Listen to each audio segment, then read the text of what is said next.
गुरु भगवान के शुक्राने, गुरु भगवान को नमन है। हम सब चाहते हैं कि हमारा भगवान से प्रेम बढ़ाना, पर अगर हम अपने नेचर को ऑब्जर्व करके देखें, हमारा नेचर अंतर्मुखी है, बाहरमुखी है। बाहरमुखी है। और चाहते क्या है हम चाहते हैं भगवान से प्रेम बढ़ाना। तो भक्तों का नेचर कैसा होता है?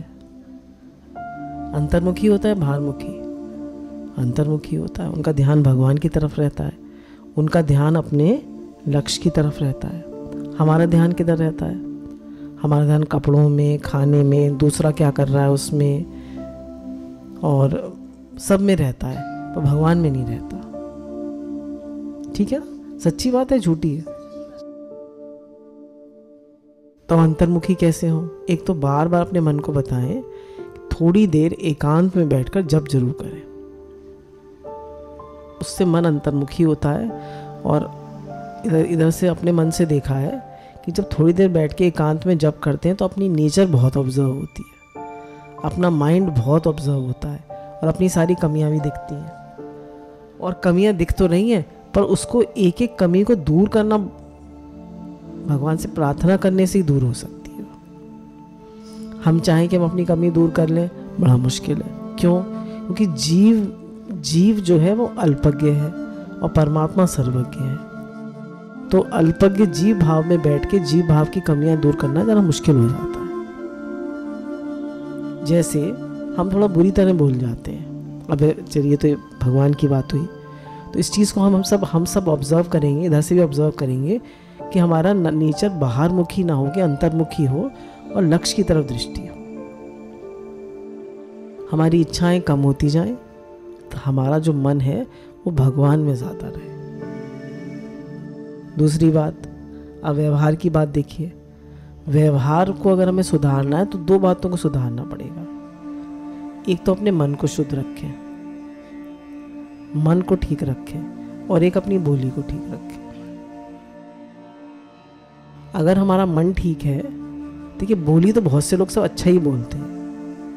घर में हम बुरी तरह बोल जाएंगे आपस में एक दूसरे से, और बाहर तो बुरी तरह कम ही बोलते हैं, है ना?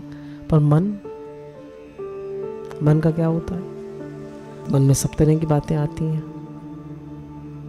मन में सब तरह की बातें आती हैं। तो सबसे पहले तो मन ठीक होना चाहिए। अब मन ठीक कैसे होगा?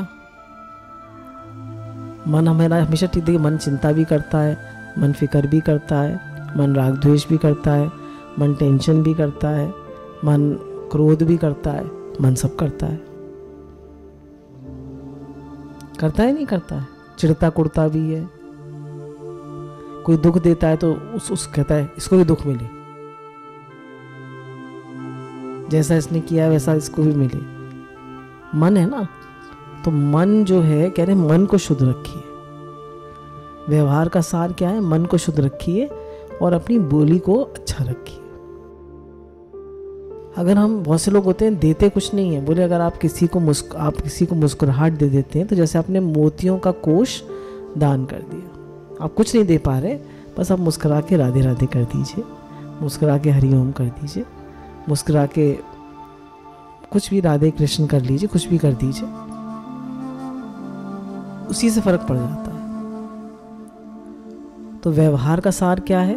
व्यवहार का सार यही है कि एक तो अपने मन को ठीक रखें और एक अपनी बोली को ठीक रखें। क्योंकि जितने कर्म हम मन से बनाते हैं और बोली से बनाते हैं, उतने हम किसी से नहीं बनाते। ज्यादातर कर्म किससे बनते हैं? मन से और बोली से। इससे ही ज्यादा कर्म बनाते हैं। तो अपना मन भी शुद्ध रखें और बोली भी शुद्ध रखें। बोली को कैसा रखें? मीठा रखें,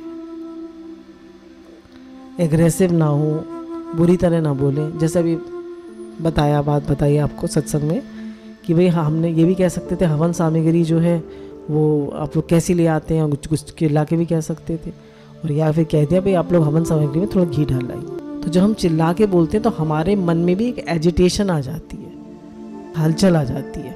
और हम प्रेम से शांति से बोलते हैं तो हमारा मन भी हलचल में नहीं रहता, वो भी शांत हो जाता है। तो जहाँ तक हो अपने मन को शांत रखें, प्रेम में रखें। तो दो बातें हमको ध्यान में रखनी है, एक तो हमारे मन ठीक हो और एक हमारी बोली ठीक हो। और दूसरा गुरु कहते हैं हंस कर भी सुलझ जाती है उलझन कभी कभी। अब जैसे कहा कि भाई धारणाएं हम अपने मन में बना लेते हैं कि भाई पैसा कमाना बड़ा मुश्किल है। पैसा जो है वो आसानी से थोड़ी ना आता है, हमारे पास तो आएगा ही नहीं, हमारे पास तो पैसे की कमी ही रहेगी। अब हमारे पास पैसे की कमी थी बचपन में तो हमारी धारणा बन गई।